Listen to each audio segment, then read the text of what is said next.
And I know firsthand that chronic stress can cause physical disease and chronic stress can kill you. It almost killed me and I should have known better. I'm a brain doctor. Everyone, it's Natalie. Welcome to the podcast today. I'm so glad that you are here. You're the reason that I do these interviews and continue this podcasting journey. I learn so much every week from my guests, and I know you do too, because that's the feedback I get. And I have a big episode for you today. Dr. Romie Mushtag is my guest. She is a board-certified physician who brings together more than 2 decades of leadership in neurology, integrative medicine, and mindfulness. What are we talking about? The busy brain. Is this you? Because it most certainly is me. Dr. Romie discusses her journey from being a successful doctor to experiencing burnout. I relate to that too, and we're going to talk about it. She also talks about how she found a different approach to brain and mental health. She introduces the concept of the busy brain and explains the impact of chronic stress on the brain and the body. We're going to get into chronic stress, how it can cause physical disease and neuroinflammation in the brain. We're going to talk about ADHD, and yes, the ADHD that often some of us get later in life. Also ruminating anxiety. And is this you? Insomnia, people who just can't sleep, and how this relates to a busy brain. The episode is packed with great information that I know you're going to learn from and you're going to want to share with the people you love. And I have to tell you something. I realized after recording this that my brain is very busy, so busy, in fact, that I forgot to turn on my mic. So you're going to hear me just fine. It's just not going to be the high quality of audio that you hear like right now. So forgive the quality of my audio. Dr. Romie, on the other hand, sounds fantastic, and that's what's important. So get ready to learn today. Thank you again for being here.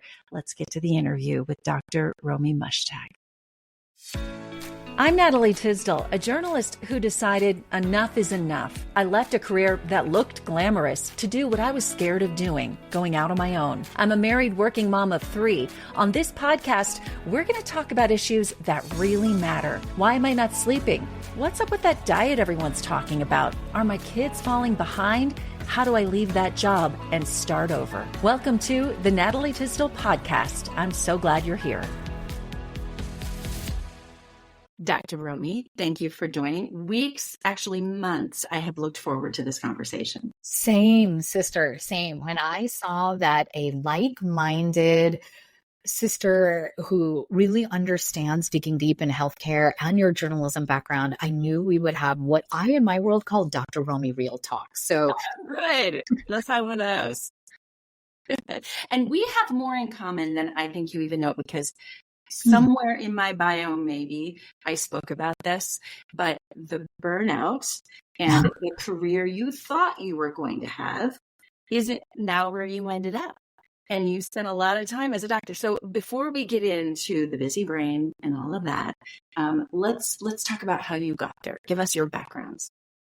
I am the proud daughter of immigrants, and English is my third language. And it should, like I always say, I had a success mantra whispered in my ear by my father in the newborn nursery. I have one daughter, and you will become a doctor. And I mean, you know, I think I'm maybe a little older than you, sister, but I grew up in the day of like Lincoln Logs and older than I am. Cabbage Patch Kids, yes. But my favorite toy as a baby and child was my neon Fisher-Price stethoscope. And I knew, and back then in a small town in Illinois, girls weren't tracked into science, technology, engineering, math, and medicine. Like, no. And there was a community of my mom and my aunties that people read about in the book that held on to this vision. And I enjoyed every minute of it and became, a doctor, entered neurology at a time where less than 5% of the brain doctors in America were women. I had arrived. Yeah. And girl, I look good doing it. I ain't going to lie. Because I thought my life was about acquiring labels and titles and awards. Being the only woman, you were going to hear my designer stilettos walking through the hospital corridors. I was not only a doctor seeing patients, but a researcher doing very well in my field, loving it, mission-driven life. Except, you weren't allowed to say it in those days, Natalie. And I guessing you had the similar career as a successful journalist. Like, I was struggling. We didn't have the word mental health crisis or burnout back in those days. I literally thought somebody had an on and off switch to my brain. Like, what's going on? And I know firsthand that chronic stress can cause physical disease and chronic stress can kill you. It almost killed me, and I should have known better. I'm a brain doctor. And I was only in my young 30s when I ended up in life-saving surgery, laying there in the hospital bed going, nothing I've learned in medical school is going to help me now. I don't know what to do. Fast forward from 2010 to 2024 when we're recording this podcast. And I will honestly say I am here to open my heart in this conversation with you because you and I have traveled through our mess so somebody won't need to deal with theirs. It's so true. So what happened? 2010, you changed course. I did the same thing. And people thought, and I'm sure you got this maybe from your friends and your family, what are you doing? Oh God, yeah. You worked so hard. You made it. Yes. I thought first, we jump one hamster wheel to another. So I don't know if you switched television stations and media organizations. I went from academic medicine to community hospital. And then I was in learning global healing traditions, traveling the world, what I thought was healing myself. But somewhere along the way, I realized like, oh my God, there's a different way to approach brain and mental health. This is not just about me, but about people I can serve. It sounds like a clean talking point to you, but really I want people to know from the time I was sick in 2010, recovering from surgery, and people hear it in my TED Talk, learning about mindfulness and Ayurveda and yoga at a time there weren't meditation apps in this country or yoga studios or Lululemon. To the time that I really figured out I was going to leave traditional medicine, that was probably about 3-4 years. And you were right. I thought I was crazy. You read in the book, people, my aunties are like, I know you're a brain doctor, but you've lost your mind. You left the hospital job, 6-figure income to become, what is it? An entrepreneur? I don't even know what that is. Hi. And probably that internal negative voice that was being mirrored in my external world that I'm crazy, I've lost my mind, held me back. But when you're on a life purpose and a mission that's given to you from above, like the universe will open a door. I probably just made a lot of operational financial mistakes along the way, but here we are today. Yeah. Okay, so let's get into the brain then. We experienced, as so many people do, different levels of burnout. And I know you have quantified that in different levels of that in your book. But explain what that looks like. I didn't know that's what I was going through. I had a similar vision. You talk about the stilettos and wanting to be this doctor, that all of these things. I'm like, I can do it all. I can be a mom of 3 and get up at 2 a.m. and do a 5-hour morning show, do the research, do the stories, make dinner, have a beautiful house. I can have this perfect life. And I couldn't figure out why I couldn't do it and why I felt like crap all the time. And I couldn't figure out. I thought I could do it. I wanted to do it. I saw it. I had the vision board, all of that, until my body shut down as well. We can only do so much. We can, yeah. So let's talk about the brain. What happens, and what has your research and now your book? What happens in the brain when we see? Yeah. I think too many of us in search of a perfect life of what we honestly wanted that. I want to honor it. Like, you honestly wanted this life as a successful mom, homemaker, journalist. I wanted this life as a successful professor, doctor, researcher. And yet we are pushing ourselves to the edge of burnout, living in chronic stress. And then we look for a TikTok tip that says, what is one thing you can do right now to rewire your brain and move forward with the day? And that's not how it works. Right. That these stress management techniques that were out there in the pre-pandemic world no longer apply. We're at something in the brain, psychologically, spiritually, physically, that I call our mental capacity, where psychological capacity, we can't handle anything more. And all systems are on go. And it's why I see in the workplace as a chief wellness officer, as we were researching this book, somebody looks like a high performer, like you and I, like a salesperson, and their end of month sales report is due, and they blow a gasket and scream and say they hate their boss and they quit their job. And you're like, what happened? They were our star sales performer. We're all at that mental capacity. Chronic stress is really dangerous. It actually creates a pattern of neuroinflammation. Can I get geek girl brain science with you? Oh my gosh, Natalie, I'm so excited. This is why I love talking to a health reporter and someone with your background. So we know inflammation has existed in the brain, known as neuroinflammation. I knew that back when I went to medical school. That's what causes the changes that cause MS in the brain or Alzheimer's.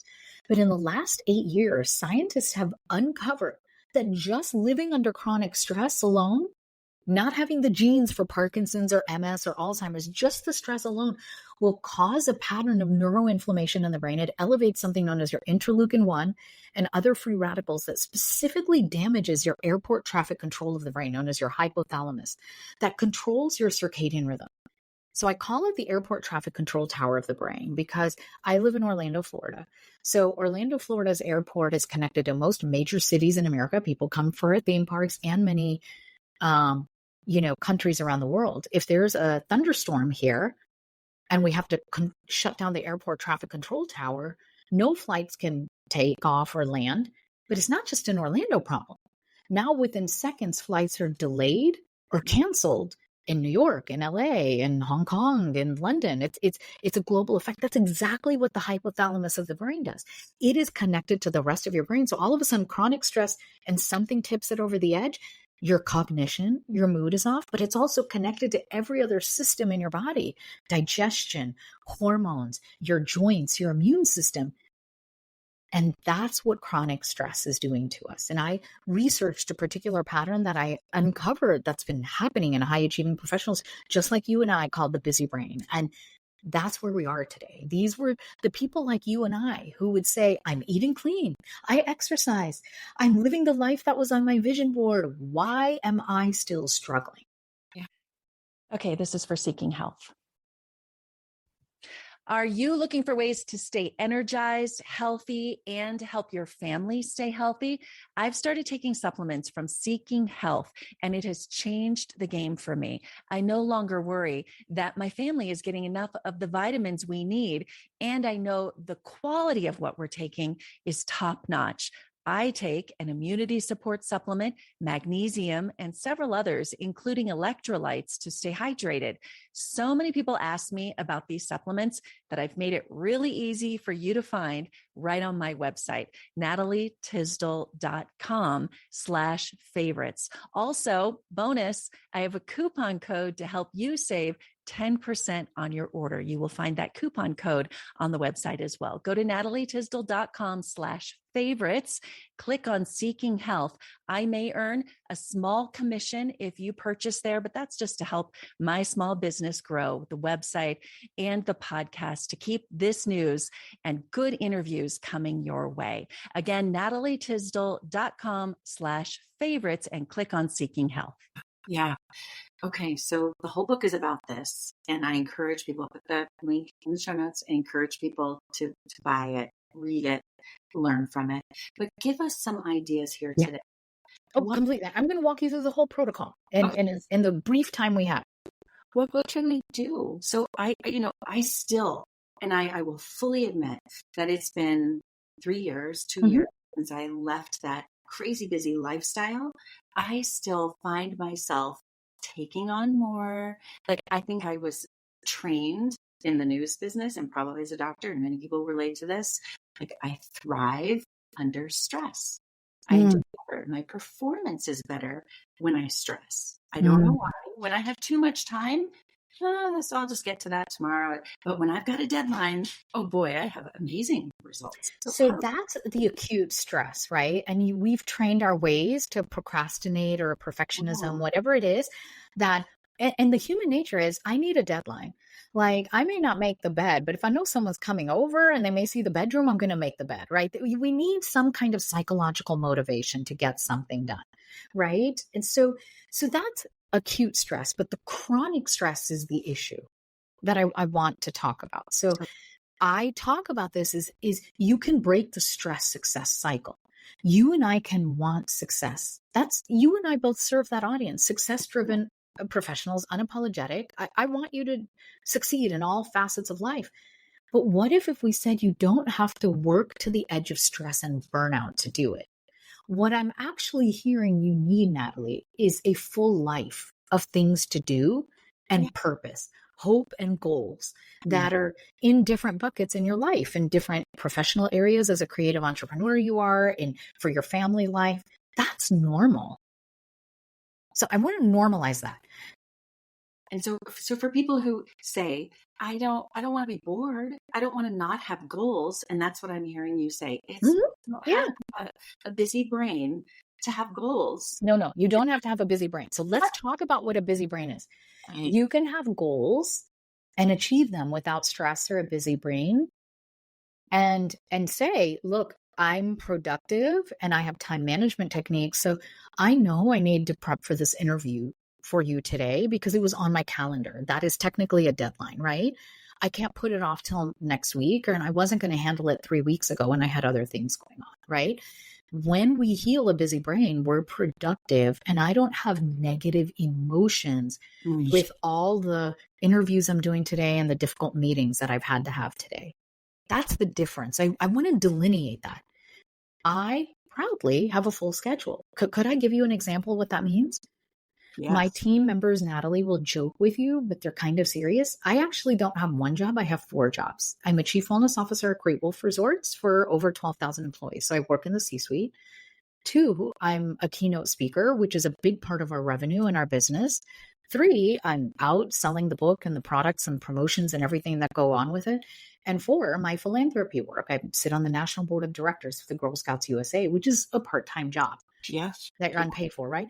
You have a schedule exactly like that too, don't you? And we're not even talking about our personal lives right now. Listening to you say that, I'm like, how do you handle all of that without having an overloaded busy brain? So busy brain, let's define it, is not about what's in my schedule. Busy brain is, do you have these 3 symptoms from chronic stress?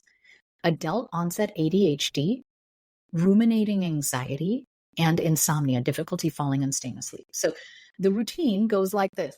Okay, I'm going to quickly listen to Natalie's podcast while I'm going to get a latte, a venti latte. And I'm going to tell Romie and Natalie it was a latte, but really it's 4 energy drinks just to get to lunch.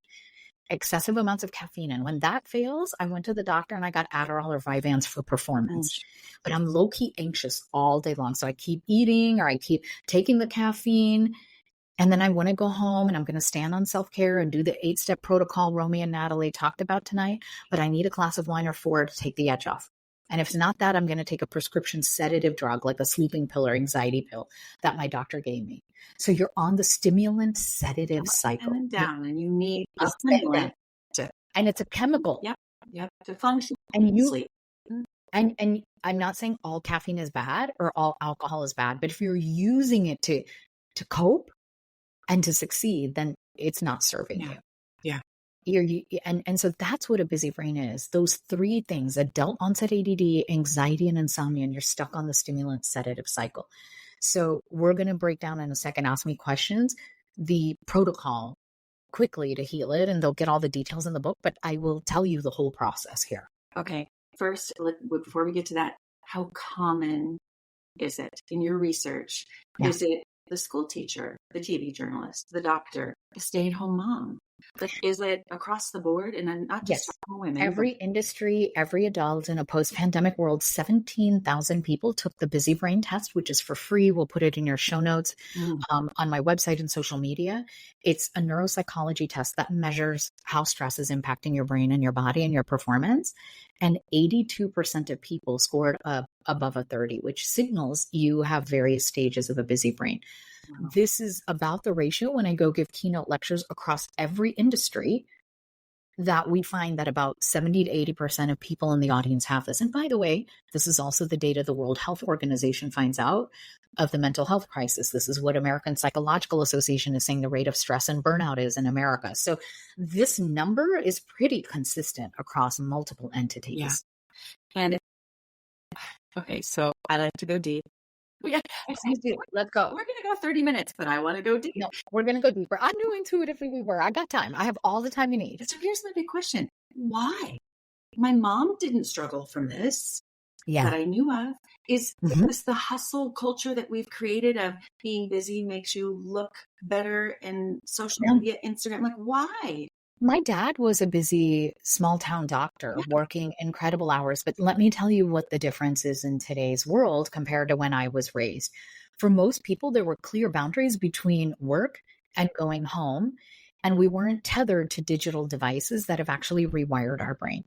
I mean, those are two simplistic answers, but we dig deep because what happens with the chronic stress that we have today from not being able to disconnect the way we used to and the different food choices we're making, we're going to dig into all of this. It's disrupting our circadian rhythm. Yeah. And for most people, those problems weren't there before. Yeah. Absolutely. And so that's a simplistic answer, but yes, it's a disruption of our circadian rhythm, that airport traffic control tower. And then the kind of, we sacrifice sleep. Most of us successful professionals. I mean, you said you used to get up at 2 a.m.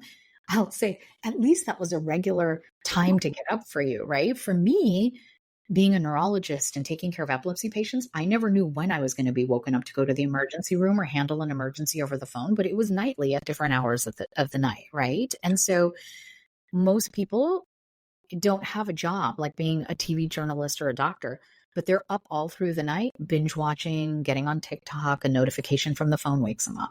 Yeah. And my guess is from a medical standpoint, when we think and so many of us do it, we're winding down by looking at devices or just kind of zoning out, that we're actually firing things in our brain that are not allowing us to sleep. You know, it's something like this, Natalie, is every time I touch the phone here, just to turn on the screen, to look at a text message, to tap like on a social media post, I'm hitting the dopamine reward center in my brain. That's like a hit of crack or cocaine, or like you're gambling. So then I think, oh, I feel good. I'm going to watch another TikTok and get another hit. Oh no, I need to put it down. And then you go through withdrawal and you go through the valley. So then you pick it up again. And it doesn't have to be social media or text messages. It could be work email. Highly driven professionals like you and I were like, let me just knock out 3 more emails and I'll feel good to go to bed. So that's one thing, that dopamine peak and valley that we're doing. The second problem is all light from digital devices, a smart TV, a laptop. Remember the things that weren't there? I mean, I grew up with that massive tube TV. You remember that thing, you know? Yeah. We didn't have the blue lights that we do from multiple devices day and a night.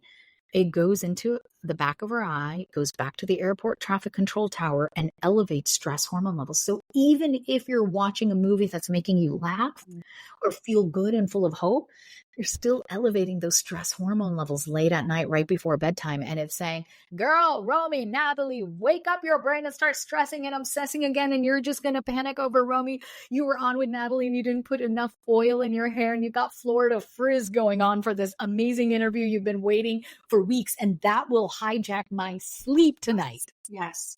Okay. I hope you're enjoying this interview as much as I am. It was so good, in fact, that I wanted to split it into 2 parts so we could process, think, start working on these things. So next week, my second part of the interview with Dr. Romie Mushchuk, and we're going to get into how you can start helping yourself and her protocol for calming your busy brain. You don't want to miss it. Thanks again for being here. See you next week. Thank you for joining the Natalie Tysdal podcast. You can follow along on Instagram and at natalietysdal.com. Subscribe to the show to catch every new episode and leave a review so I can continue to bring you fresh content. See you next week.